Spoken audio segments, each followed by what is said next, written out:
Our final lecture on World War One is going to deal with the Spanish flu. Spanish flu represents the deadliest single outbreak of disease in human history up until that point. It's estimated that 50 to 100 million people died worldwide, and what makes the Spanish flu different from your typical influenza is that it killed people in the prime of their lives. So the 20 to 40-year-old demographic that usually has, at least this point in history, lived long enough to develop immunity, all the other stuff. The influenza usually kills kind of at the ends of human existence, the very young and the very old. But this particular strain, which we'll get into, killed people in the prime of their lives, which will open up from there. Now, there's two, and this is important, two reasons for the severity of this influenza outbreak versus regular influenza. One, study of this has found this is just an extraordinarily violent strain of the flu. Influenza itself is constantly mutating from year to year and there's different forms and variation of it. And this particular strain was a pretty nasty one, to put it mildly. On top of that, you had circumstances in the world going on that helped facilitate the morbidity and spread the disease along with other opportunistic diseases as well. Morbidity is a term meaning the rate at which you catch a disease. So a disease like a common cold is going to have a high morbidity. Everybody's getting a cold all the time. A disease like Ebola, where unless you're in contact with the blood of somebody who's got Ebola in it, it's going to be a hard rate to spread. What's the circumstances that's going on to help spread it? World War One. Think of all the millions of people that are moving all around the globe. All right, at one point, moving all around the globe, being put into the Western Front. Think of how stressful the Western Front would be, right? Think of how, like during finals or other times, when you're most likely to get sick is the week after finals, when you've stressed and you put all this energy into studying for your quizzes and your tests, and then all of a sudden you're done and your body's kind of like overrun and you're run down from there. And so all those different circumstances with people moving all around the globe help facilitate the spread of this particular disease. And so again, what makes the Spanish flu different from other ones is that unlike the dotted line from this graph of the usual influenzas of the 1910s, that's going to kill a high percentage of the very young and a high percentage of the very old, right? This flu killed more of the very young, right? Killed less of the very old, but it's this big dip right here. That's the main reason why from there. So put it in a different form, you can see the big, huge, giant increase. This small sample from Britain that just goes to show you how much deadlier this disease was versus others. And this becomes a truly worldwide event. This is a gymnasium in a high school. This is in the Midwest. I want to say Iowa, but don't quote me on that. Again, fill that's being turned into an influenza ward, be able to hire from this. Any available space in the United States or other places was used in order to be able to kind of deal with all the different patients there. Whether you're in Russia and burying bodies or in Japan or again in Kansas, the disease was all over the place and spread out from there. And we see things of um, cemeteries not being big enough, having to dig mass graves to account for all the bodies. And again, to be able to stop the spread, you had people putting mass, whether they're umpires or catchers or baseball players, or people and typewriters, again, and then being put into auditoriums full of people with the flu trying to come up with this. Uh, Governments around the United States and around the world try to do this. Chicago actually made it illegal for people to spit in the city. If you spat in the street, a police officer could come up and write a ticket for you because again, they're trying to do that, particularly for people on the front line, like nurses, postal workers, and other people like that who are having to deal with all the different things from there. I guess I forgot to change that. So again, you have families who are getting in as well, even putting face masks on their cats to keep them. So just background on influenza. Influenza is one of the most contagious infectious diseases that we know of. What influenza does is specifically target cells in the upper and lower respiratory system. The upper meaning like the sinus passages in the mouth, the lower respiratory system being the lungs itself. And influenza itself, because the virus is so small, it is easily dispersed by hanging on to water droplets through coughing, sneezing, or in some cases, even just breathing. Think about all the people in, say, a tightly contained area like a school, and one person with influenza begins to breathe just normally, right, into the hallways in a passing period, and all the people who are walking from there. The influenza virus itself is 500 times smaller than a bacterial cell, which allows it to, again, be able to ride a cough or a sneeze or breath.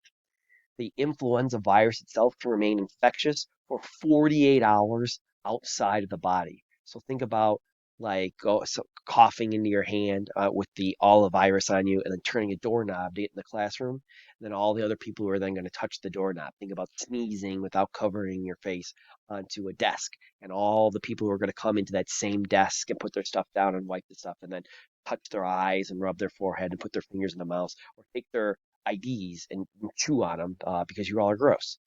And so there's a synergy that happens between influenza and pneumonia, where the body's response to influenza to kind of get it out of the lungs and alveolar sacs to flood it with fluids is going to lead to water in your lungs and pneumonia, and it's going to kind of work together. So you might not die from the flu virus, but you might die from your body fighting the flu virus off, leading to pneumonia, which is going to kill you. And so, this is from a picture from the 1950s with a high-speed camera, so this is like 1/10,000th of a second. But this is a sneeze, and so again, those are all water droplets. And think about all the viruses that could be on there from there and spreading out and causing all sorts of who knows and stuff and what from there. So this is why like good hand washing and stuff technique is just good just in general, like in school, because again, all these kids are coming out, hey, Mr. Cranmer, shake my hand, or hey, Mr. Cranmer, high five, or hey, Mr. Cranmer, knuckle me. No, it's gross. You all of those germs and you're all sticky and I don't need to touch you from there.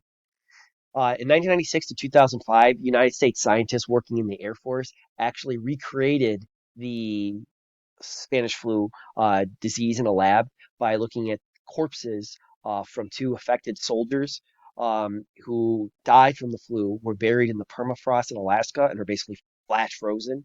And they dug them up and they dug the virus out of them, and they've been able to study it from there. What they were able to find was that this was the H1N1 flu virus was the major cause.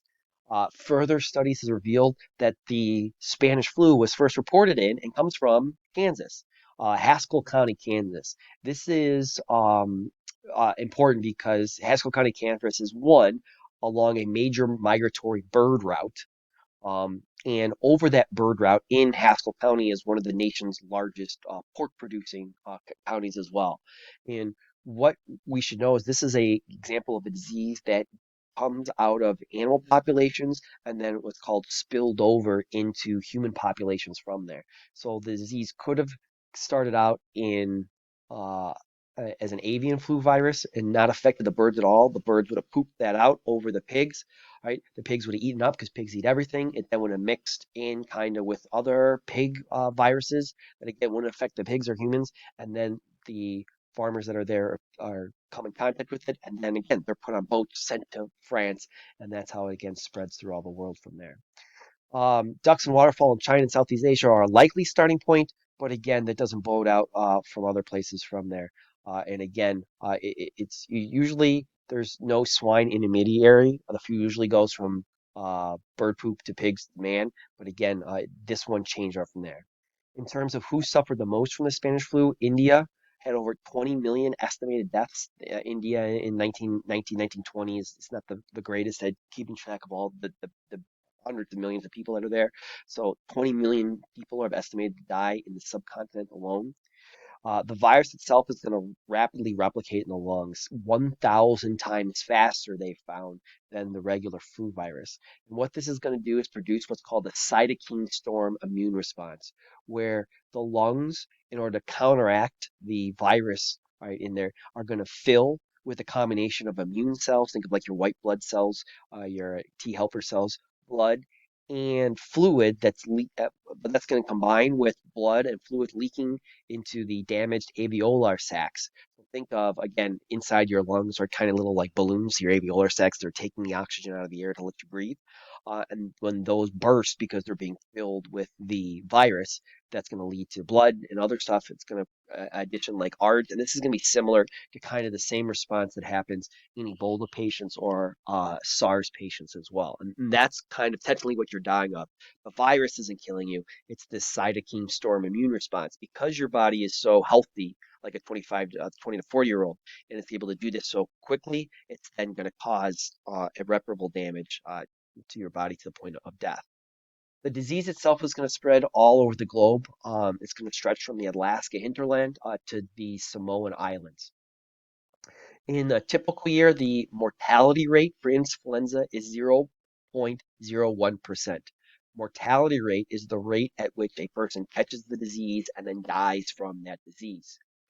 So again, typically, right, you're looking at a 0.01%. The 1918-1919 Spanish flu mortality rate was, I mean, 500 to 250 times more than that. 2.5 to 5% of the people who got the flu died from that. 100 people get the flu, five are going to die versus um, maybe a fraction of 1% there. The important thing, though, to represent here is that while the mortality rate is high, but it's not like something you're freaking out about, the morbidity rate, the rate at which people catch the disease, is estimated between 25 and 50% of the global population. So the high end says that one out of every two human beings on the globe caught the flu and recovered from it, or again, low ends one out of every four people. So think it's you, your brother, your mom, and your dad. The morbidity rate would be 25% from that. And so that's the key thing. As you probably understand, something we had people, if we raised our hands in the classroom, the flu's not that great to be fun. It's not that great to deal with. If you get a mild strain of the flu to where you're just like out for a week in your house, but there's students at Joliet Catholic who get the flu and have to go and spend time in the hospital in the emergency room because of all the things from that. And imagine if that's 50% of the population that has to go through that. The flu itself came in three different ways. The first wave was a mild strain that occurred from the spring to midsummer of 1918. A second, more severe strain came from late summer to autumn of 1918, and then a third mild strain struck again in the early months of 1919. Now, here's where we get into nomenclature and why is it called the Spanish flu?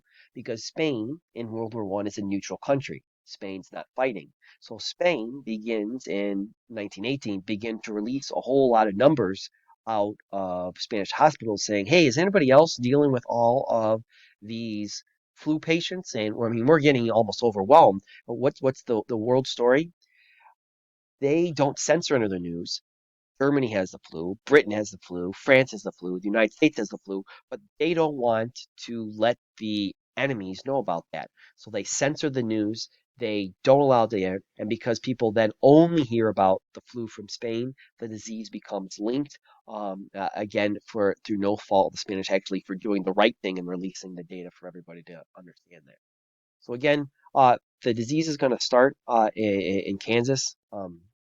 And again, it's a migratory path this way from birds going south and then going north from there. And again, it's beginning again to spread uh, throughout the United States from there, kind of affected by poor public policy and the wartime conditions. So the effects of the Spanish flu, again, it's estimated that anywhere between 20 to 100 million people died worldwide from the flu within the span of about 2 years. And that's a huge chunk of the world population. The flu is going to kill more people in one single year than the medieval plague killed in 100 years of kind of reoccurring every 10 decades. So this is a huge thing. We spent a long time talking about the bubonic plague and how scary that was. Well, here you have a disease within the last 100 years that kills more people than bubonic plague could ever have a chance to. Again, estimated 20 million deaths in India alone. It's estimated that 2% of the entire population of the entire continent of Africa died from the flu, and towns in the United States couldn't produce enough coffins to bury the dead and had to bury them in pits where they could go and find them. And that's in the United States. To continue that, um, the Plague, this becomes referred to as kind of the forgotten plague. The Spanish flu, the influenza of 1918, 1919 is kind of unique in human history and how this plague is remembered around the globe, and that's mostly forgotten.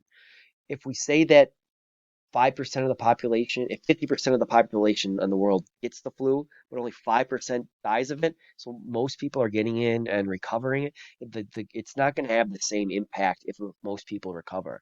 We had that Ebola scare from a couple of years ago. Why that was so scary for people is, again, the high morbidity, mortality rate of Ebola, the 90%. If you get it, it's without treatment up until recently from there. That's scary stuff. But if most people are just going to get it and need hospitalization and they're fine, it really doesn't have that kind of long lasting impact from there. Another major effect are the empowerment of female nurses. The nursing profession really gains a lot out of this. There's no real way to cure the flu. I mean, really now, it really can mitigate the symptoms, but especially back then. So the only known cure in the early 20th century is just bed rest, proper nursing care, changing bandages, proper fluids. And so the nursing profession really gets a boost from this. And the scary thing, particularly in the present scenarios recording this here in 2020, is that we'll see a predictable major outbreak of flu every decade from 1918 or from the 19, particularly 60s, since the increase in airborne travel. Um, we talked about again all the virus being uh, able to survive for 48 hours outside of the human body. And again, put that on somebody who's traveling from Toronto to Hong Kong, or somebody from Johannesburg to Chicago or anywhere else. I mean, within a couple, somebody could get on a plane and feel fine, and then get off and kind of have a tickle in the throat and have the flu the next day. But again, they're spreading that the entire time they're traveling, which really goes and has. And again, you can think of the swine flu epidemic that came and closed schools in Plainfield for a couple days in the early 2009, 2010. And then again, you have thousands, if not tens of thousands of people in the United States, as the president so recently has eloquently explained, dying every single year from the flu. I mean, it's not that, but again, the Spanish flu is a particularly bad strain of it. To finish up, this is kind of unrelated, but again, if you're a fan of bras, in terms of World War One, the bra became more popular because they ran out of steel during World War One because it was going from there. Corsets, for a long time, what women were wearing were done by whale bones, but with the advent of steel, it's a little bit better. But because the corsets couldn't be boned by that, women were asked to donate from there. And the 28,000 tons of corset steel donated by American women during the war helped build two U.S. battleships, which is pretty impressive. And again, put us towards a push towards again, a little bit more modern fashion. So I guess I forgot to take this out, but apparently a little bit interesting fashion history for us as well.